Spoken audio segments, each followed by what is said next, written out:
So I remember my 8th year of life with a clarity that's kind of amazing, considering I'm 51 and often don't remember where I was last week or why I was in the pantry 5 minutes ago.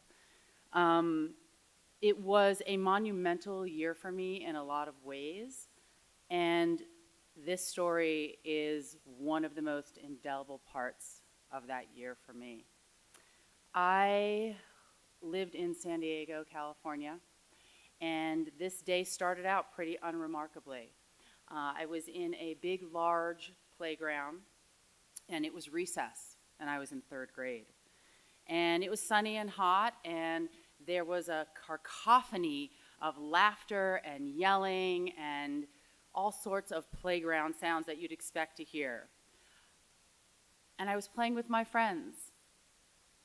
And in that 5 seconds before the shout, I thought, wow, what a fine day.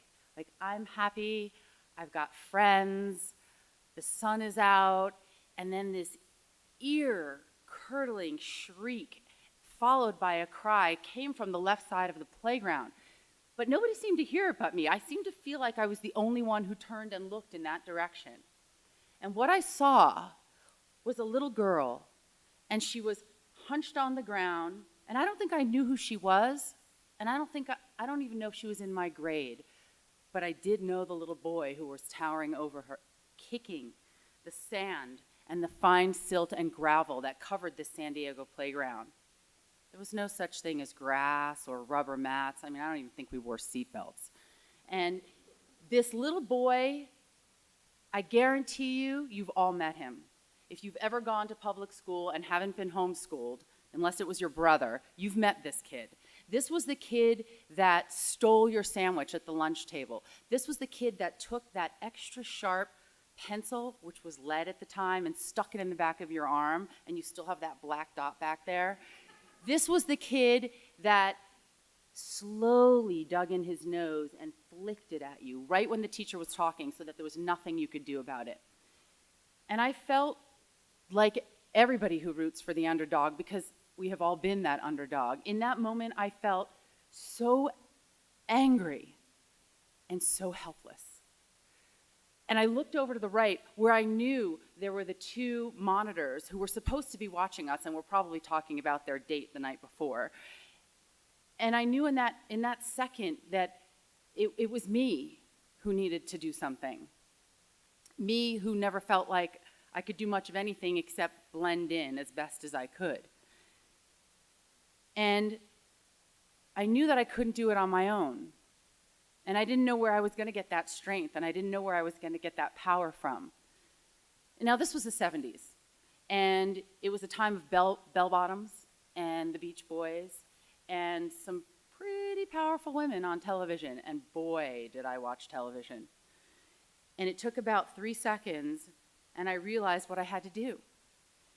And I put my hands on my hips, and I took the deepest breath that I could, and at the top of my lungs, I screamed, "Wonder Woman!" And I startled myself first, and then I looked over to where this transgression was taking place, and I saw that little boy's face. And I tell you, I probably didn't need to do another damn thing. He looked more horrified, but I headed in that direction, fists pumping and legs going, and now he actually probably shit himself. I don't know, but it looked like from the expression on his face, and the little girl looked more scared of me than she had been of that little boy 2 seconds before. But I couldn't stop now. I mean, I had taken on every bit of Linda Carter in a way that I never knew that I could. And when I reached him, I grabbed his arm, and I felt my fingers sink into his flesh, and I spun. And I spun as fast as I could, thinking, all I'm missing is the invisible plane. I'm doing it. And I got kind of tired, and I let him go. And he slid less than gracefully across that fine silt and gravel that was our San Diego playground. And it took about 2 seconds before I saw the blood starting to come out of his nose. And now everybody was looking. And oh, those monitors were paying attention. I could see them running from the other side of the playground, kind of towards him, but also kind of towards me.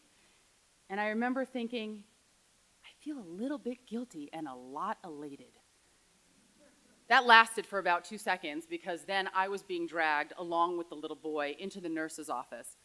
And in the next couple of minutes, my punishment was to watch the nurse take the largest set of tweezers I had ever seen in my life and slowly start picking the fine silt and stone and gravel out of his nostrils.